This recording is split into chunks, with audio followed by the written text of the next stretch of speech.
తిరుప్పిరిది జోషిమఠ్. పురుషనోతీతి పురుష, అధికంగా ఇచ్చేవాడుట ఎవరైతే బాగా ఇవ్వగలడో అతన్ని పురుషుడు అన్నారు. ఎవరు ఇవ్వగలరు? మనం ఇచ్చేది ఎంత మటుకు ఉంటుంది? ఏదో చాలా అల్పమైన దాన్ని మనం ఇవ్వగలం. పెద్దదాన్ని ఇవ్వడానికి అంత శక్తి మనకెక్కడ ఉన్నది? మన దగ్గర ఉన్నది ఎంత మటుకు ఉన్నది? కుప్పకిళిర్ తన్సల్వత్తై అని అంటారు ఆళ్వార్లు. అంటే చూడండి, వీధిలో తిరిగేటువంటి అనాథ బాలురు ఆ పెంట కుప్పల మీద ఉండేటువంటి ఏవో చిన్న చిన్న వస్తువుల్ని ఏరుకుని ఏదో పెద్ద సామ్రాజ్యం వాళ్ళకి లభించినంతగా ఆనందపడిపోతూ ఉంటారు. అదిగో అలాంటివేట మన సంపదలు కూడా. అంటే పెంట కుప్ప మీద ఏరుకున్నటువంటి వస్తువుల్లాంటి వాటిని చూచి ఓహో నా దగ్గర ఎంత ధనం ఉన్నది, ఎంత గొప్పవాడిని అని అనుకుంటూ ఉంటాం. అటువంటి మనం ఇచ్చేదే ఉన్నది, అవతల వాడు పుచ్చుకునేదే ఉన్నది. పుచ్చుకున్నా ఇచ్చినా ఆయనకే తగును, ఆయనే తగినవాడు. ఎవరు? చతుర్భుజములు కలిగినటువంటి వాడు, 4 పురుషార్థములను 4 భుజములతోటి 4 చేతులతోటి అడిగిన వాడికి అడిగినట్టుగా లేదనకుండా పంచగలిగినటువంటి శక్తి సంపన్నుడైనటువంటి శ్రీమన్నారాయణుడు ఒక్కడే పురుషుడు. ఆయనే పరమ పురుషుడు. ఉత్తమ పురుషస్త్వన్యః పరమాత్మేత్యుదాహృత. ఉత్తమ పురుషుడైనటువంటి వాడు ఎవరు అంటే పరమాత్మే ఉత్తమ పురుషుడు. అయితే మనందరం పురుషులం కామా అంటే స్త్రీప్రాయమితరం జగత్. ఈ జగత్తంతా లోకమంతా కూడా స్త్రీప్రాయము. అంటే స్త్రీలు ఎటువంటి వారు? ఈ లోకమంతా కూడా స్త్రీప్రాయమే. భగవానుడు ఒక్కడే పురుషుడు. అయితే మేము పురుషుల్లా మగవాళ్లలా ఉన్నాం కదండి అంటే ఈ ఉపాధి వశం చేత, అంటే శరీరం ద్వారా ఏర్పడినటువంటి పురుషత్వమే తప్ప అంతకు మించినటువంటి స్వాభావికమైనటువంటి పురుషత్వం ఏ చేతనుడికి లేదు. సర్వచేతనులు కూడా స్త్రీప్రాయములుగా భగవంతుడి చేత నియమింపబడేటువంటి వారు.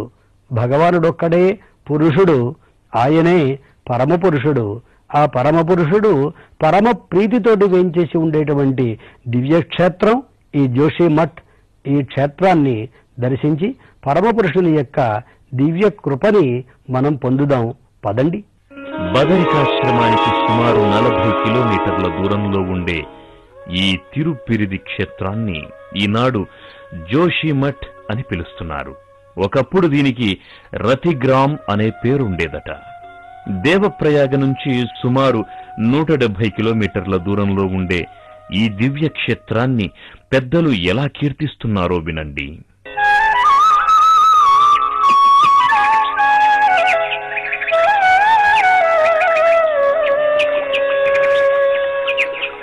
పరిమళ తిలకాఖ్యా నాయకీం వీక్ష్యమానః పరమ పురుష నామా భోగి భోగి శయానః కలిరిపు ముని కీర్త్యః పార్వతీ గోచరాంతే హిమవతి గిరిరాజే రాజతే ప్రాణ్ముఖ్యూ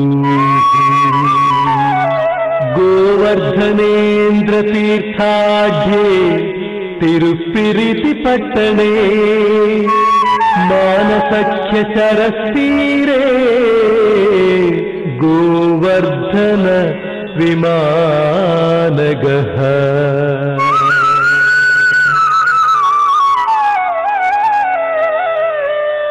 ఇక్కడ ఉండే స్వామికి పరమ పురుషన్ అని పేరు. అమ్మవారు పరిమళవల్లి. గోవర్ధన ఇంద్రతీర్థ సమీపాన గోవర్ధన విమానంలో తూర్పు ముఖంగా ఆదిశేషునిపై శయనించి స్వామి దర్శనం అనుగ్రహిస్తాడు.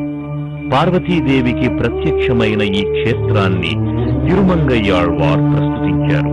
కుబేరుడు తన శరీర దోషం పోగొట్టుకోవడానికి తపస్సు చేసిన స్థలం ఈ తిరుప్పిరిది.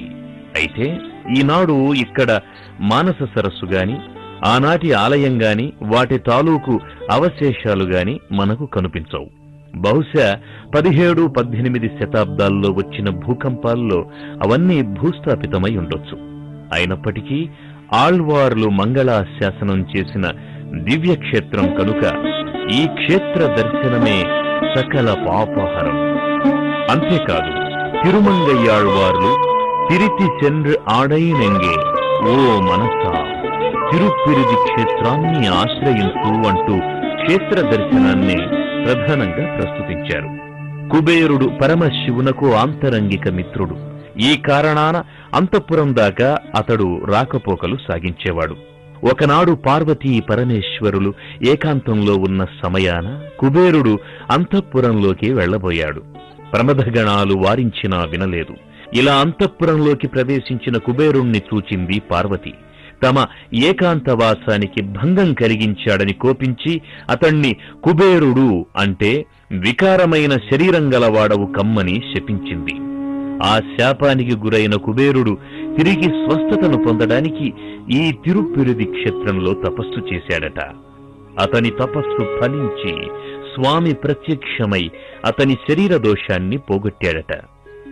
ఇక్కడ ఒక విషయం మనం గమనించాలి.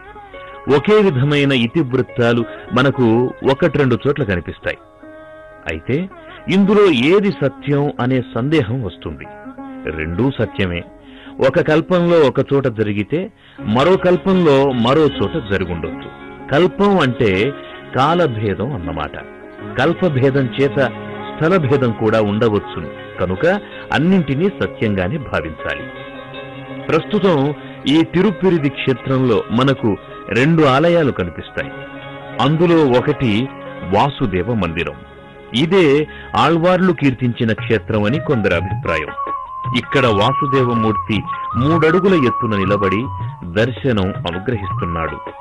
ఒక చేత చక్రం, మరో చేత గద ధరించిన అత్యంత సౌందర్యమూర్తి ఈ వాసుదేవుడు.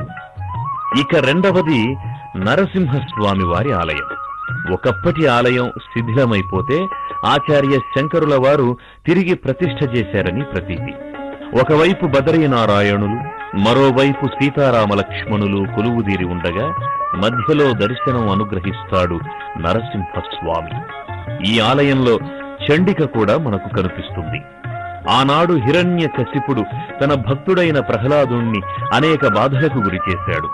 ప్రహ్లాదుడు తన భారాన్నంతా భగవానుడి మీదనే ఉంచి నిశ్చింతగా ఉన్నాడు. తనకు భగవానుడికి మధ్య గల శరీరీ సంబంధాన్ని గుర్తించినవాడు గనుక ఎవడి శరీరాన్ని వాడే కదా రక్షించుకుంటాడు. కనుక భగవానుడు తనకు శరీరమైన నన్ను తానే రక్షించుకుంటాడు అని భావించి నిరంతర భగవదనుభవంతో నిశ్చింతగా ఉన్నాడు. ఇలా ప్రహ్లాదుడు తనను ఆశ్రయించడం పరమాత్మకు ఆనందాన్ని కలిగించింది. దానితో పాటే హిరణ్యకశిపుని దుశ్చర్యలకు ఆగ్రహం వచ్చింది. ఆ కోపంతో అచేతనమైన స్తంభం నుండి బయట గురికి హిరణ్యకశిపుణ్ణి వధించాడు. హిరణ్యకశిపుణ్ణి వధించినా ఆయన తెచ్చుకున్న ఆగ్రహం ఆయనను విడచిపోలేదు. చివరకు తనను ఎన్నడూ ఎడబాయని లక్ష్మీదేవి ప్రస్తుతించినా ఆయన ఆగ్రహాన్ని విడువలేదు. దాంతో దేవతలందరూ భయపడి ప్రహ్లాదుణ్ణి ప్రార్థిస్తే అతడు నరసింహుణ్ణి ప్రస్తుతించాడు. భక్తవత్సలుడైన స్వామి ప్రహ్లాదుని కోరికపై శాంతుడై శాంత నరసింహునిగా దర్శనమిచ్చాడు. అలా దర్శనమిచ్చిన ప్రదేశమే ఈ తిరుప్పిరిది. ఇక్కడ విష్ణుగంగ మందాకిని నదిలో కలుస్తుంది. ఇక్కడే నందునికి, యశోదకు, శ్రీకృష్ణునకు ఆలయాలున్నాయి. కాని ఆళ్వార్లు కీర్తించిన విశేషాలేవి పెద్దగా కనిపించవు. హిమవత్ పర్వత ప్రాంతంలో విశాలమైన పరిమళించే తోటలతో, సన్నని నీటి తుంపరలు కురిపిస్తూ గర్జించే మేఘాలతో, పర్వత శిఖరాలనెక్కి అందంగా పురివిప్పి నాట్యం చేసే నెమళ్లతో సుందరతరమైనది తిరుప్పిరిది క్షేత్రం. ఈ క్షేత్రంలో సుగ్రీవునకు శరణమిచ్చి వాలిని నేలకూల్చిన శ్రీరామచంద్రుడు నిత్యవాసం చేస్తున్నాడు. ఇంతటి వైభవం గల తిరుప్పిరిది క్షేత్రాన్ని ఆశ్రయించవే ఓ మనసా అంటూ తిరుమంగయ్య ఆళ్వార్లు తమ మనస్సును ఉద్బోధించే ఈ పాశురం వినండి. వాలిమామరొరువన తుడల్గడ పరిచిన పరవిత్తన్ని சேலனாறு தன்னடம் பொழிலிடம் பெற இருந்தளவு நிமயத்துள் ஆலிமாமையில் அதிர்ந்தர வருவனை ஆடுன முகடேறி பீரமாமையில் நரஞ்செய்யும் தரஞ்சனை பிரிசி சென்னட நெஞ்சே.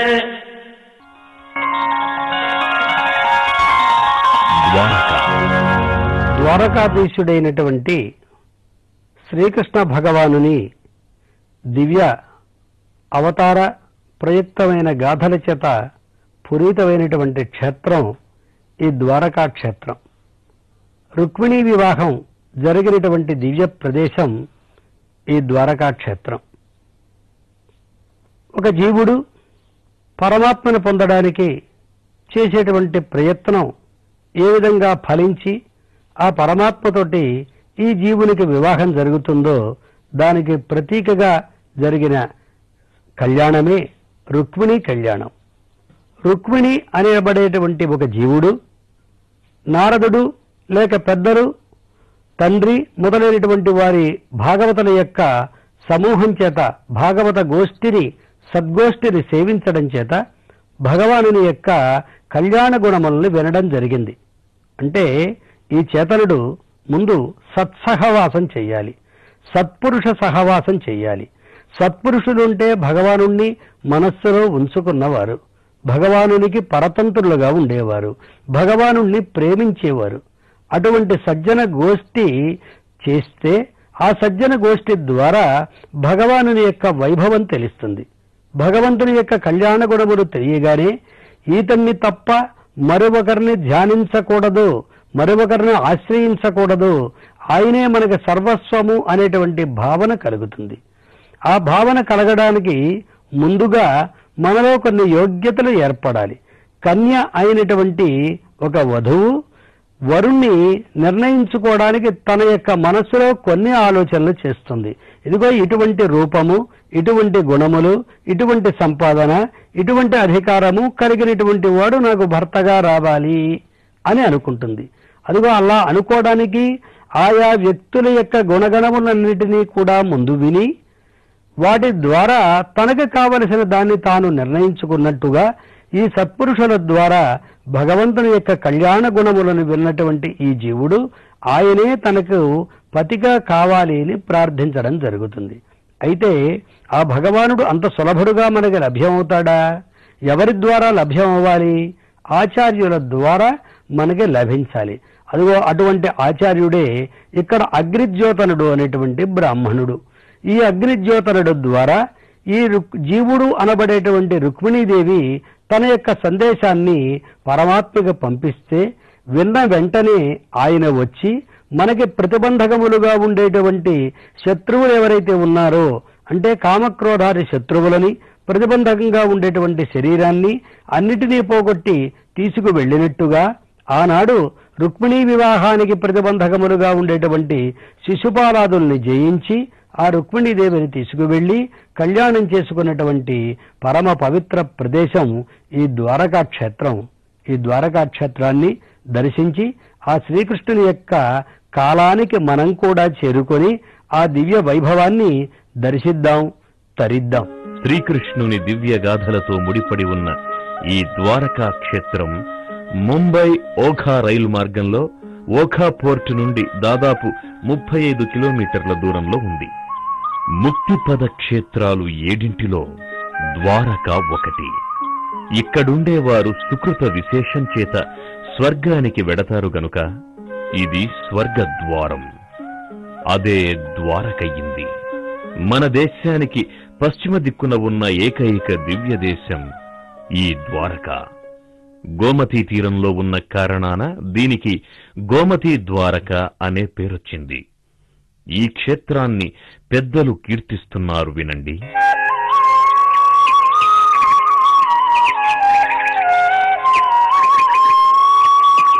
శ్రీగోమతి పుణ్య సరస్తటస్థే శ్రీద్వారకాఖ్య నగరే విరాజన్ కళ్యాణ నారాయణ నామధేయ కళ్యాణ దేవ్యా परिभूषिताङ्गः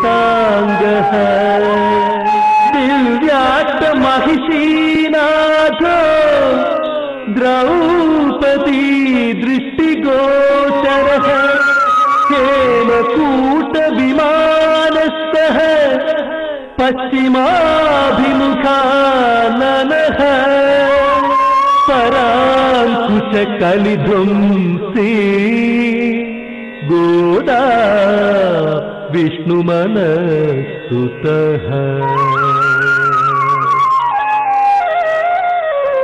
గోమతీ నదీ తీరంలో ప్రకాశిస్తోంది ద్వారకా నగరం.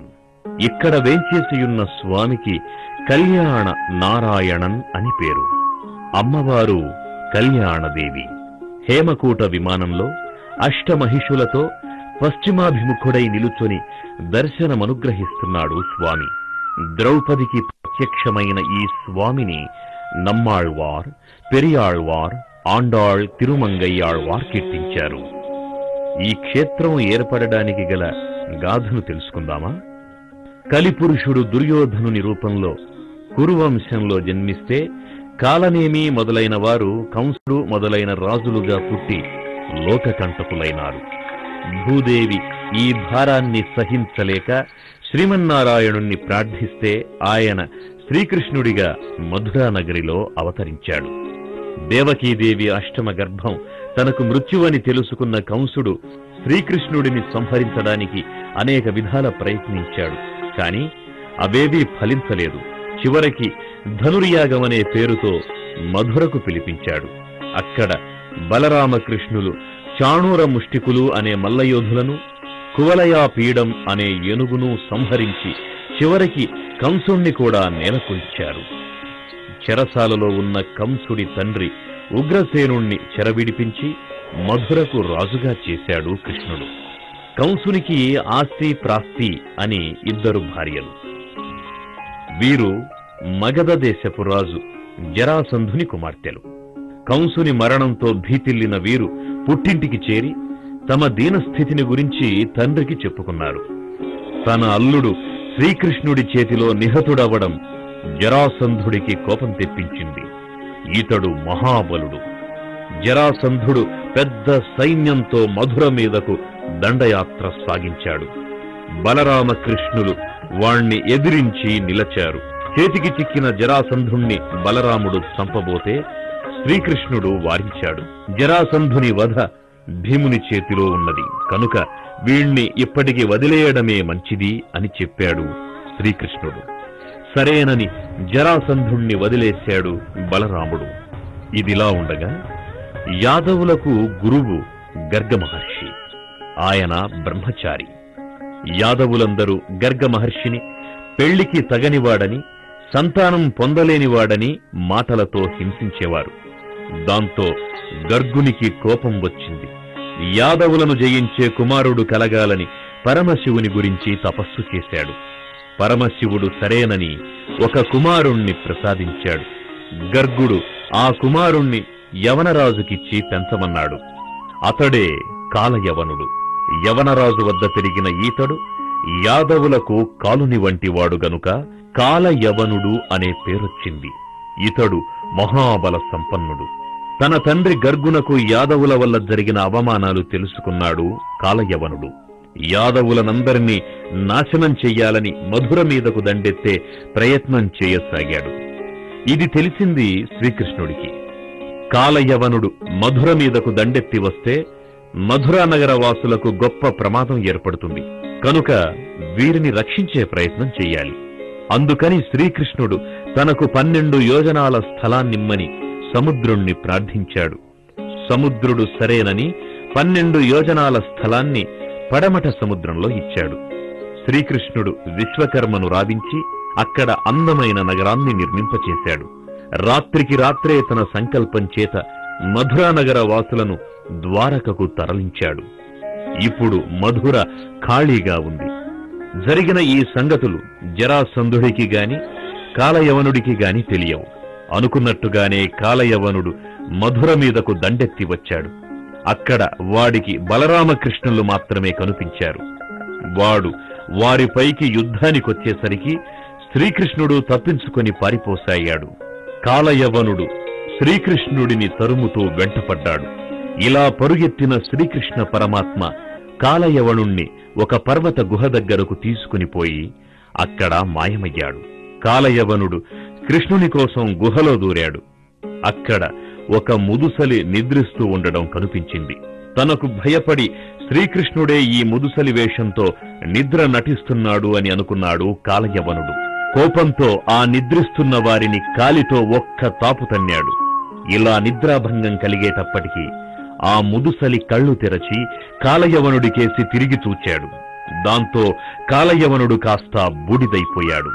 ఆ నిద్రిస్తున్న ముదుసలి పేరు ముచికుందుడు. దేవాసుర సంగ్రామంలో దేవతలకు సహాయంగా యుద్ధం చేసి రాక్షసులను సంహరించాడు. ఆ బడలిక తీరేందుకు ప్రశాంతమైన ఈ గుహలో నిద్రిస్తున్నాడు. తనకు నిద్రాభంగం కలిగించేవారు బూడిదైపోతారని దేవతల నుండి వరం పొందాడు. ఇది కృతయుగం నాటి మాట. యుగాలు గడిచిన తరువాత ద్వాపర యుగాంతంలో కాలయవనుడు నిద్రాభంగం కలిగించి బూడిదైపోయాడు. కాలయవనుడు మరణించిన తరువాత ముచికుందుడు శ్రీకృష్ణుణ్ణి దర్శించి అనేక విధాల స్తోత్రాలు చేసి ఆయన దివ్యానుగ్రహాన్ని పొందుతాడు.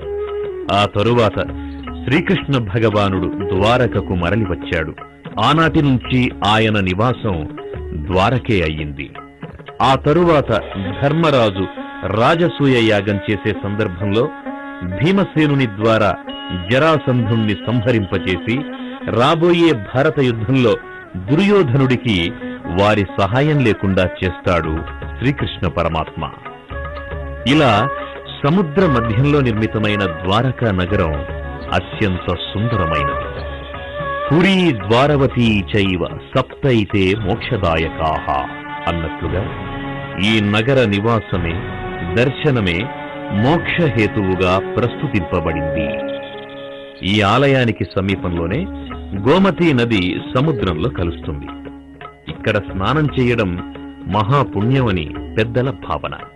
శ్రీ స్వామివారి ఆలయం అత్యంత సుందరంగా భక్తజనుల హృదయాలను దోచుకుంటుంది అనడంలో ఏమాత్రం సందేహం లేదు. పండరీపురంలో పాండురంగ విఠలుని పాదాలు స్పృశించి ఆనందించినట్లే ఇక్కడ కూడా శ్రీ స్వామివారి పాదాలను స్పృశించి ఆనందించవచ్చును. ఇక్కడ ప్రతినిత్యం స్వామికి 3 విధాలైన అలంకారాలు చేస్తారు. ముందుగా చిన్న పిల్లవాడిలా అలంకరిస్తారు. ఆ తరువాత మహారాజుగా అలంకరిస్తారు. ఆ పైన వైదికోత్తమునిగా అలంకరిస్తారు. ఇది ఆళ్వార్ల సంప్రదాయం.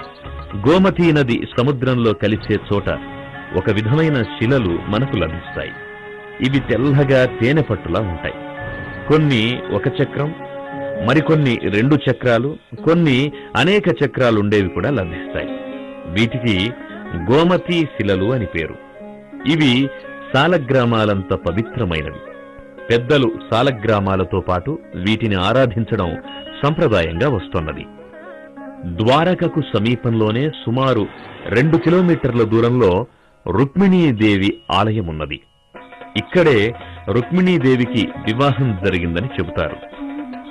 ఇక్కడ అమ్మవారు అత్యద్భుత సౌందర్యంతో, చతుర్భుజాలతో, శంఖచక్రాలతో, అభయ కమలహస్తాలతో దర్శనమిస్తుంది. ఓఖా రైల్వే స్టేషన్ కి సుమారు 1/2 కిలోమీటర్ దూరంలో సముద్ర మధ్యంలో ఉన్నది భేటీ ద్వారక. పడవ మీద ప్రయాణం చేసి ఇక్కడికి చేరుకోవాలి. ఇది శ్రీకృష్ణుని నివాసమని, గోమతీ ద్వారక ఆయనకు రాజధాని నగరమని చెబుతారు. ఇక్కడే కుచేలుడు శ్రీకృష్ణుడికి అటుకులు సమర్పించాడట. అర్జునుడు యుద్ధానికి సహాయం చేయమని కోరి వచ్చింది కూడా ఇక్కడేనట. హా కృష్ణ ద్వారకావాస అని ద్రౌపది ప్రార్థిస్తే ఆమెకు అక్షయ వస్త్ర ప్రదానం చేసింది కూడా ఇక్కడి నుండేనని చెప్తారు. ఇక్కడ శ్రీకృష్ణ పరమాత్మ చతుర్భుజాలతో, శంఖ చక్రాలతో దర్శనమిస్తారు. ఈ ఆలయానికి ఎదురుగా దేవకీదేవి ఆలయమున్నది. రుక్మిణి, సత్యభామ, జాంబవతీ దేవేరుల మందిరాలు మనకు దర్శనమిస్తాయి. శ్రీకృష్ణ భగవానుని దివ్య గాథలతో ముడిపడి ఉన్న ఈ దివ్యక్షేత్రాన్ని ప్రస్తుతిస్తూ నేను పెంచిన చిలుక కూడా గోవిందా గోవిందా అని నీ నామమే పలుకుతోంది అంటూ గోదాదేవి పాడిన ఈ పాటను వినండి. கூட்டிலிருந்தகிடைய போதும் கோவிந்தா கோவிந்தா என்னழக்கும் கூட்டுக்கொடாது திருப்பனாரில் உலகளந்தான் இழக்கும் நாட்டில் தரப்படி எய்தி உங்கள் நன்மொழிழந்து தலையிடாது சூட்டையர் மாடங்கள் சூழ்ந்து தோன்றும் சோழாபதிக்கென்ன இழுத்திடுவின் చూళనాడు సీమలలోన చక్రగంగితేమయసు ఫలం దివ్య దేశ దర్శనముననే భౌమ్యధామమందుట శుభదం